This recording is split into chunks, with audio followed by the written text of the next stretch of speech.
Hey everyone, this is Lisa from Life in Layouts, and today I'm going to be using the sketches with the 4x6 photos only. This is sketch number 10. I did pull out my Bella Boulevard collection called Pumpkin Spice to document a Thanksgiving layout.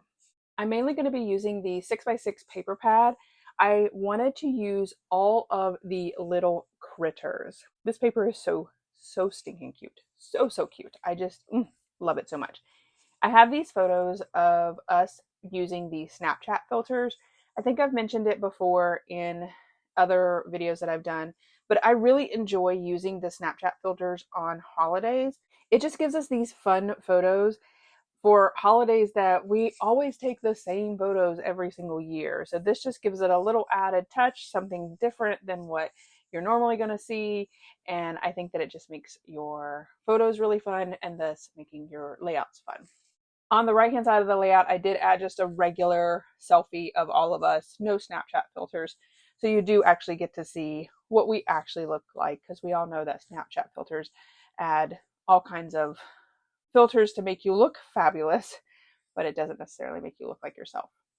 I did pull out my Bella Boulevard petite prints in the linen for that like lime green color, and then the wood print for the brown. And then I also am going to pull out my absolute favorite color of swimming pool in the Swiss dots. There's not a lot of blue in the paper itself. The paper is definitely more of a yellow, orange, and green base. And the blues are just the very small accents of the owl and then like the bear's scarf. So I felt like having that swimming pool at the top there really brought in that blue itself. I am trying to use my border punches more. I love the way that border punches look, but I just tend to forget to use them. So I have started to put them over here to the right, and hopefully that is reminding me to add them. And I just love this little scallop that has the dots in it as well. I just think that it adds just a little extra to the layout.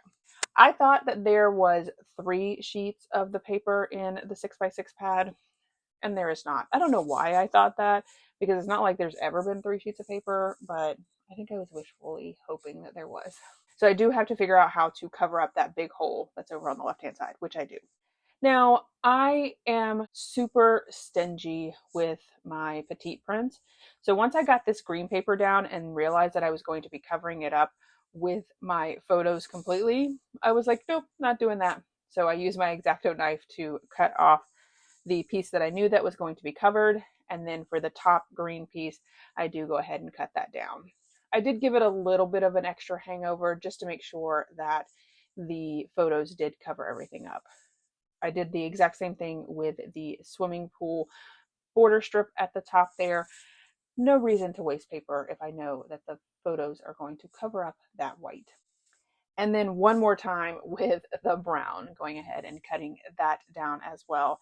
And I actually ended up only needing, I think, 1 piece of the brown 1/4 inch strip for the left-hand side of the layout, as opposed to 2 if I would have used full sheets of it. So I am going to use my T-square ruler to make sure that that is straight. And that's one of the things I love about my T-square ruler, especially when you're paper piecing like this, because you can span the entire layout and make sure that it is straight on both sides underneath those photos. So for this particular Thanksgiving, which was back in 2021, it was just my mom, myself, Eli, and then 2 of the foster children that my mom had at that time. And that's another thing that I love documenting, is being able to document all of the children that have been brought into our lives because my mom was a foster parent. So that is super fun as well. So the sketch itself basically calls for 4 photos on the left-hand side of the layout, and it's just a grid of photos. And then the right-hand side of the layout calls for multiple photos over there. I ended up only adding 1 simply because that's all I had. And I add a full sheet of the 6x6 piece of paper with all of the critters on it to the right-hand side of the layout, and then just add the paper that I had left from the left-hand side, and it leaves me with a large piece in the center there that I've got to figure out how I'm going to cover up. I went ahead and added the border strip to the top of the layout as well. This layout came together really quickly. There wasn't a whole lot to it. I'm not a big fan of scrapbooking, Thanksgiving, like the fall holidays are not all my favorite as well at all. I tend to just kind of get it down and document it so that it's in my layout, but I don't put a whole lot into them. So I do want to remind you guys that I do have affiliate links listed below for everything that I've used here in my video, as well as reminding you that I do have a scrapbook.com affiliate link.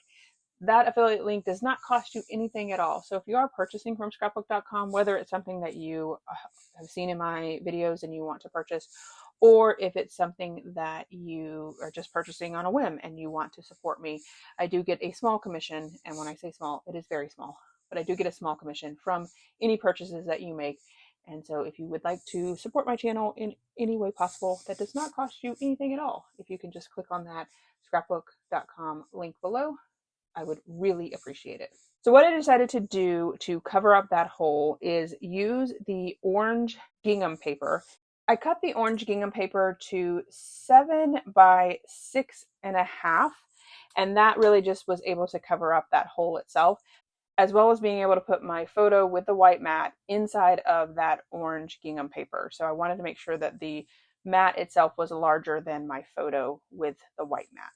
So once I get all of the base down, I do go ahead and paper shave just a little bit off to make sure that it is all straight. I pulled out this Bella Pop in this raccoon. I felt like the raccoon kind of played into the turkey that we had over on the left in one of those Snapchat filters. We were wearing glasses in the Snapchat filter, so I was like, kind of goes with the raccoon eyes a little bit. So I just went with it. Plus, he was super cute, and obviously he's in the paper with all the critters on it. My title is going to be super fancy. It's going to be Happy Thanksgiving. I did find this sticker that says happy with all of the colors that came with the collection. And then I just pulled out some white stickers from my collection to spell out the word Thanksgiving. And I like the contrast between the real thick font of the word happy and then the real thin font of the word Thanksgiving. And of course, using my glue press to make sure that all of that is down properly. And then adding my stamp block on top of it to give it a little bit of weight while it dries. Over on the far left-hand side, I'm just going to add a small cluster over there. When I'm building up my clusters, I'm really looking for multiple colors. So the background color itself was this like yellow and orangey color. So I was trying to get other colors added to it. So I did add this big blue leaf, and then I also did add a yellow leaf just because I wanted to add a little bit of yellow, and then I added this brown mushroom, and I felt like that brought in all of the colors. And then when I am building my clusters, my rule of thumb is that everything needs to touch at least one other thing. And I know other people do it differently, but I feel like that's the way that I bring my clusters together. And as long as something is touching something else in the cluster, it just is cohesive to me. So for the other side of the photo, I was thought about adding a cluster up there at the top, but I didn't like the way that it sat. So I just decided to go ahead and add it to the middle. And I'm doing the exact same thing. I'm going to add a larger leaf and then a smaller leaf and a smaller flower. And then I do go ahead and add the acorn up on Fun Foam. I feel like that also helps is by adding dimension in multiple layers. So you have flat pieces as well as pieces that are up on Fun Foam. And that really helps the cluster look cohesive as well. I then added that blue bird up to the top next to my title, just because I felt like the happy was kind of hanging out by itself. So adding that blue little bird added to it as well. I did have a couple pieces from the Bella Pop, so I went ahead and added that just to finish out that Bella Pop. And then I pulled out the enamel shapes and added a couple of those pieces, which is a leaf as well as some enamel dots. And then that is it for this video. I hope you guys enjoyed this Thanksgiving layout using my very fun Doodlebug collection. If you enjoyed this video, if you wouldn't mind giving me a thumbs up, I would really appreciate it. If you haven't done so already and you want to see more double page layout inspiration, make sure you hit that subscribe button. Thanks everyone for watching, and I hope that you have a scrappy day.